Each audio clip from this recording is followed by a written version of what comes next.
Welcome to Think Big with Dan and Qasim. Join hosts Dan Melnick and Qasim Masood as they explore big ideas, limitless possibilities, and engage with visionaries, entrepreneurs, and thought leaders who dare to dream big, get inspired, motivated, and find practical tips for personal growth.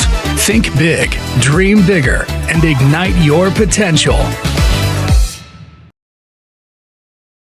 Welcome to Think Big with Dan and Qasim. Our guest today is Nir. So Nir, if you want to go ahead and introduce yourself, tell us where you live and what you do. Hi, Dan. Happy to be here. Thank you. So my name is Nir Melamud. I live in Tel Aviv. And what I do in the last 18 to 20 years, maybe, I'm all about startup scene, ventures, investments, it's kind of a two-hat things. Also, I've been building my companies in the past, founding them, somewhat technological, and the other are more service providing. So both. And so I've been working with B2B and B2C startups and on their go-to-market strategy and business framework and investment readiness. And since you're dealing with these, with founders and their needs and the challenges, etc., especially in fundraising, you get to know the other side. So I started investing a little as an angel investor, first check. And then I founded, let's call it an investor club or angel investor club in Switzerland with a dear Swiss partner. And then I invested in a Norwegian fund, again, with another partner. And in the last 2 years, I've been engaged with a new startup called ThinkUp. I'm the partnership and investment partner over there. And what we're trying to do there, and I guess we're going to talk about it a little bit later in this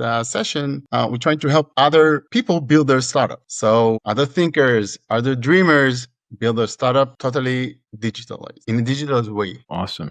So I'm just curious more about your background. How did you kind of get into startups and venture in the first place? So I have a, let's call it educational background. I'm an engineer. I studied aeronautical engineering. And, in Israel, we do army service, military service. And I also been in the combat. So dealing with, nowadays it's funny to talk about, but rocket and technology, this is kind of a way of living.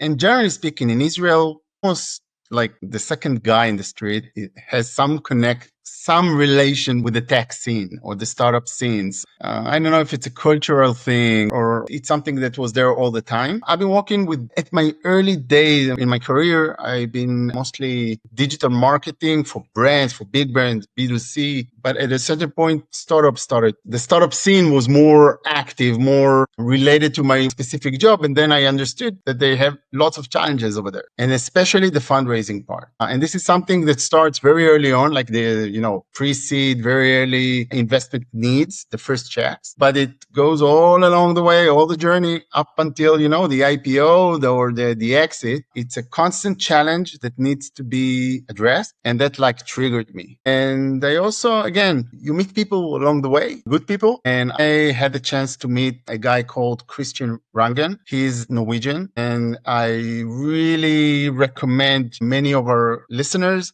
to go and visit strategytools.com, strategytools.io, wander around, see what's happening over there. It's very interesting. But that's kind of a side recommendation. And then again, I started working with startups and startup founders. That's what brought me there. Makes sense. So essentially that you were always kind of interested in, like you said, like in Israel, it's a big scene. But, in terms of actually getting into it, what was that first company that you worked with and what did that process kind of look like for you? Just, as you kind of finished your service in school, right? What did that process look like for you when you first joined that first company way back when? So I ended the service, and then usually in Israel, we start having our college or university experience. And during that phase in Israel, Google just started with their ads on the left column there, on the search ads, it just started, and I'm talking about 2000. So, one of my friends, he's like the best seller ever. And he told me, and I was a student, and he told me, do you know how to, do some landing pages? And, nobody knew what SEO just yet back then. So do you know how to, people could reach the first place on Google and things like that, like the first spot. And I said, I don't know, but I can try. And all of a sudden we had 300 clients, so many businesses during study. So it became kind of the first business. It was serious. At the end of the degree, I had to choose my route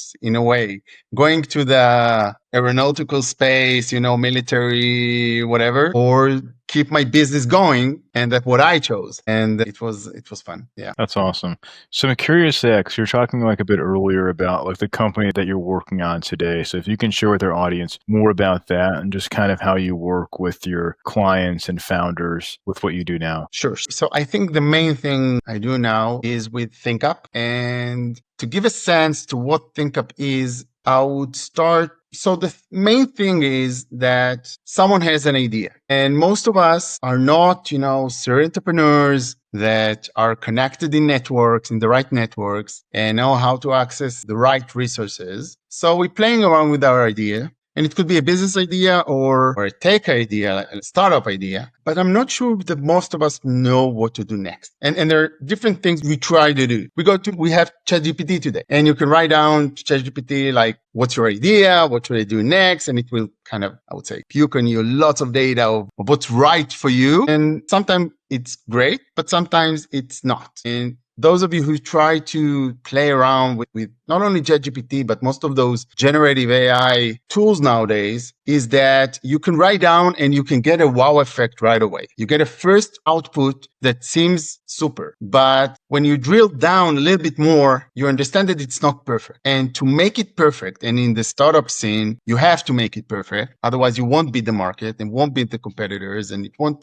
attract nobody. Then you need to iterate and improve and ask the right question and direct to where you think it needs to be. And if you don't know to ask the right questions or where you should head to, you are a bit in a problem because your perception is that you receive the greatest answer out there, but it might not be the case. So this is one thing. Second thing, there are good programs out there that are not necessarily available to anyone, like accelerators, incubators. This is with a program, usually physical ones. You need to attend meetings and have a theoretical or maybe hands-on support. But usually, if you want to go to the tier 1 programs, it usually takes, 1% of all application or 2% of all application. They filter you. If you're in, great. If you're not, you need to take care of yourself, moving forward with your dream, building it, challenge. And also you can do Google, but then you have it all scattered, like lots of pieces that are not necessarily connected in one logic. So lots of challenges here. The ThinkUp tries to solve in one hub, one platform, one SaaS platform that starts by asking you, what's your idea? Maybe what's the problem you're trying to solve? And then right away, you get suggestion for example, to the industry that you are playing in. And that's like the first step in. And then it starts in a structured way, pushing you forward in first validating and then structuring the business framework around your idea, step by step, tailored to your specific case. It's, of course, AI supported. We love AI. Don't get me wrong. I mean, I talked about ChatGPT and its challenges, but eventually we use that to personalize the experience to the specific idea case. And this is roughly what we're doing. That's cool. So you're saying essentially, if you're a founder and you're not able to get into like a YC, because you said it's very competitive, right? It's very hard to get in, and you still need that guidance, right? You're still not sure about, to your point, like if the product's going to be feasible, what industry to kind of target, like how to target them, how to even go to market, right? So this platform can help founders that are in that position. Exactly. And there are lots of tangibles here, like, competitive analysis. Okay, who are your competitors? You might come with some, but first, the way it's structured is kind of leading you to rethink who are your competitors are. And sometimes, by the way, it's not necessarily only your direct competitors or competition. Sometimes you're competing with, pen and paper or Excel sheet or, simple things that are competing and other stuff. And then once you do the work over there, you get, the mapping or the comparison table ready for you. Then later it could be used in your pitch deck or one pager, whatever, that is automatically built for you on the platform. So this is really nice. And what I would say is that when you start working, first you need to have an idea and want to move it forward first as a reasoning behind using this platform. But once you're there and you do want to explore your idea and move it forward, then you wanna be ready to work a little bit. Comparing it in a way to a diet program. So everyone wants, to lose some weight. Not everyone is in the right, mindset for doing so. But if you are, and you're willing to take your idea forward, I don't think there's a better way. And I'm a little bit subjective, but I don't think there's a better way to, doing it out there rather than ThinkUp. Yeah. For sure. So you're saying essentially, like, if a founder, this is before someone's even raised any money, right? So in the earlier stages, kind of like fleshing out the idea, validating the idea, and even understanding like more of the use case. And, obviously once using like the platform, then they can kind of like flesh things out. And then from there, they can kind of go and raise money, for example. Right. Even before you writing a single line of code, we really urge people or recommend or we're trying to convey that it is super important to do the validation part before rushing into building a product. Because if you don't really explore and then validating the needs, you might find yourself building something nobody really wants. And it's not just a cliche. It's a real thing. And it's a real bummer to find out after you spend lots of effort, time, and of course money, that you build something that is off of what people really need. So yeah, the earlier you are is better in the context of ThinkUp. And yeah, it should help you bring your idea forward. Makes sense. So in terms of, like, to your point, right, that it does happen often where people are building things that other people don't want, or where they can they're not looking at the whole picture, right? So in terms of like how ThinkUp works, it also help people kind of see what's currently like in the market, like what the competition is,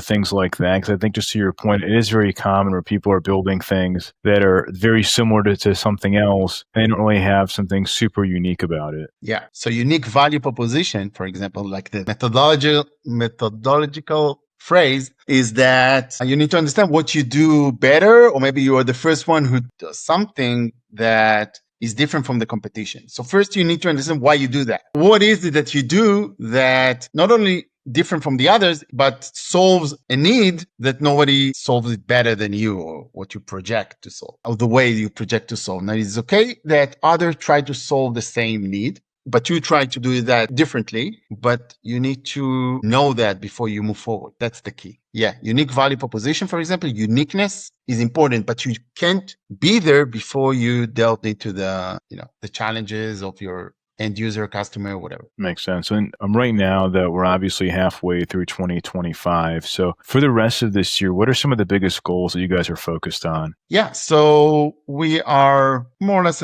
in our MVP, like the minimum viable product stage, which means we can get you through the different building blocks up until a full pitch deck. And we have around 1,500 users. We're just implementing our pricing mechanism. So early customers are just jumping in. And what we are all about now is the growth. So we are, getting the relevant people that would benefit most from the platform. And we do that, like, if I need dive deep a little bit more, we do it both direct and also through partnerships. So communities, entrepreneurship communities, founders communities. We want to engage with community managers and the members. So this is what we're focusing on right now, especially myself. That's my part. Yeah. Awesome. So if you could go back in time to before you started your entrepreneurship journey, what is the one biggest piece of advice that you wish you knew? Ooh,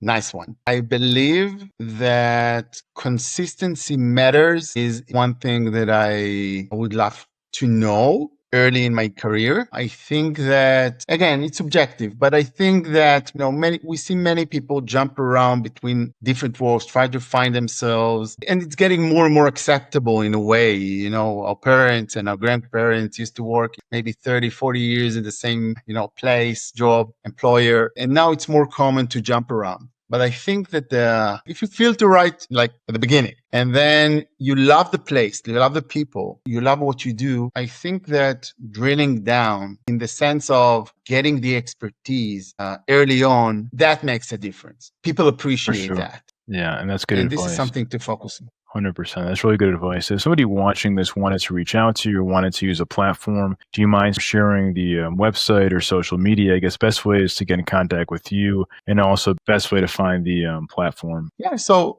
the easiest way is to type, thinkup.global. We're there. Just log in. Again, in the coming days, it's still free. So you can enjoy it early on. Later on, it won't be that, expensive, like a couple of bucks a month. I think that if you're really serious in building your dream, exploring it definitely not challenging, not price. And we really want people to move their idea forward. This is a vision. I didn't talk about that a lot in our session, but this is a real vision that both Ohad, the founder of ThinkUp, and myself share. Awesome. Well, Nir, thanks so much for your time today. Awesome. Happy to be here.